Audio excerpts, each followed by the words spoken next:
మిత్రులారా, మిత్రుడికి ఒక సందేహం ఉంది. ఆ సందేహం ఏందో దాని సమాధానం చెప్తాం. చెప్పు, అడుగు.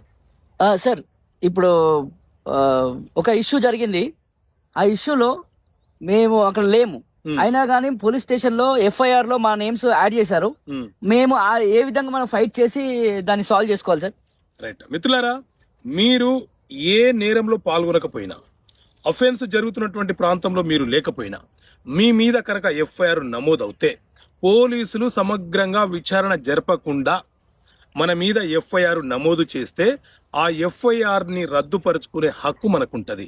మరి ఏం చెయ్యాలి అని అంటే, ఆ ఎఫ్ఐఆర్ సర్టిఫైడ్ కాపీ ద్వారా మనము హైకోర్టులో క్వాష్ పిటిషన్ ఫైల్ చేయాలి. ఎప్పుడైతే నేరం జరిగిందో నేను ఆ సందర్భంలో ఆ సమయంలో పలానా చోట ఉన్నాను, పలానా కంపెనీలో ఉన్నాను, పలానా ఉద్యోగంలో ఉన్నాను, దానికి సంబంధించిన ఎవిడెన్సెస్ ఇవి, పోలీసులు విచారణ జరపకుండా నా మీద ఎఫ్ఐఆర్ నమోదు చేసి నా భవిష్యత్తుని అంధాకారంలోకి నెట్టే ప్రయత్నం చేస్తున్నారు. కాబట్టి ఎఫ్ఐఆర్ ని క్వాష్ చేసి నన్ను ఆ నేరంలో నుంచి తొలగించండి అని అడిగే హక్కు మనకు ఉంటది. అక్కడ క్వాష్ అయిపోతే ఆ నేరంలో నుంచి మనం బయటపడిన వాళ్ళమే. ఒకవేళ అక్కడ కాలేదనుకోండి, కేసు ఎక్కడైతే ట్రయల్ నడుస్తుందో, అంటే ఏ మెజిస్ట్రేట్ కోర్టులో నడుస్తుందో అక్కడ మనము డిశ్చార్జ్ పిటిషన్ ఉంటుంది. అక్కడ డిశ్చార్జ్ పిటిషన్ వేసుకొని కేసుల నుంచి బయటపడే అవకాశం మనకు ఉంటుంది. కానీ కేసును కాంప్రమైజ్ మాత్రం చేసుకోవద్దు.